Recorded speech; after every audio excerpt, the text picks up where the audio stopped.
Mr. Neff, you're a longtime Christian journalist. Yes. How did you see the way that this story was received among the inspirational press versus the mainstream press?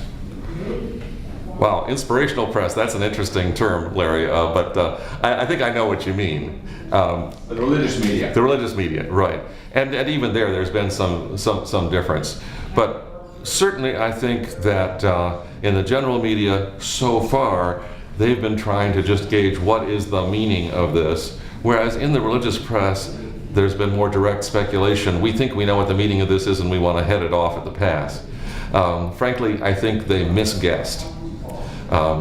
They actually needed to wait and see what it was. This is not an attempt to liberalize the political agenda of evangelicals. It's a reaffirmation of our political engagement, but wanting to keep that subservient to the gospel, wanting to make sure we don't get ideologically co-opted by some other movement or become taken for granted by a particular political party or other faction. The important thing to realize is that we do have a problem internally among evangelicals, and so we are just as much calling them back to their identity, their historic identity, spiritually and theologically and biblically and socially,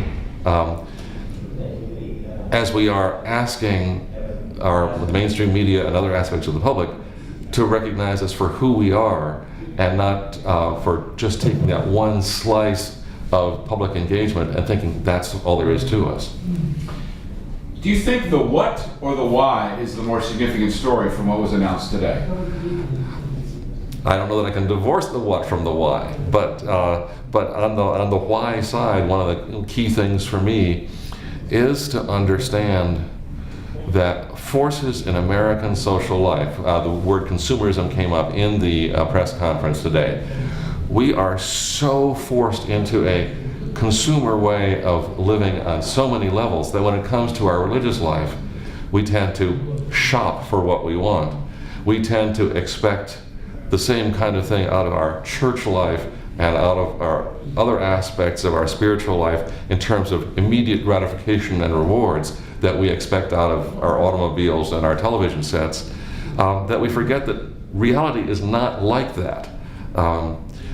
We're calling people back to the kind of depth relationship with God, depth relationship with their neighbor that characterized evangelicalism historically, and that is not built around our current consumerist society with immediate gratification and all that goes with that. A lot of lessons to be learned here about ourselves. We want to share those lessons with the mainstream media. We need to look at ourselves as well.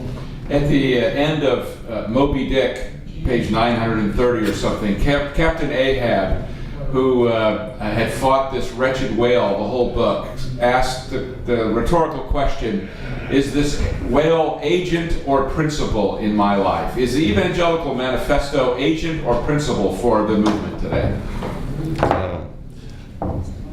Don't know that I can hang on either of those words, but I will say this. One thing that's key for me is that we're not forming a new movement, a new coalition, anything like that. We're trying to reorient some people's perceptions, both inside and outside the evangelical movement. I've watched evangelical statements on this and that for decades and decades. Some of them are entirely forgettable and just go away. Some of them form new organizations and still go away. Others come at the right time, say the right thing, and reorient people's perceptions.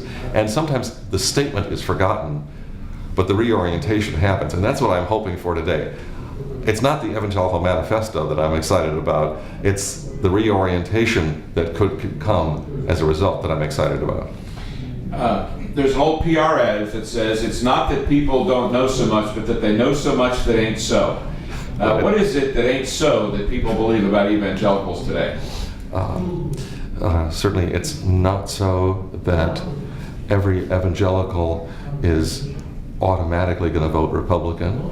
It's not so that every evangelical lives up to a very narrow view of life. Evangelicals love the arts, they love a whole variety of things in their lives. They live very rich lives. They're not narrow, cramped, pinch-faced Puritans. There are lots of things that aren't so. And I think that one of the most important things is that people don't realize who their evangelical neighbors really are. If they actually knew who the Ned Flanders were on their street, they might actually appreciate the good-hearted neighbors they've got. I know you're here as a member of the committee, and you've been a long time co-drafter involved in this project. But if you were here as a journalist, what would your lead be from covering this story today?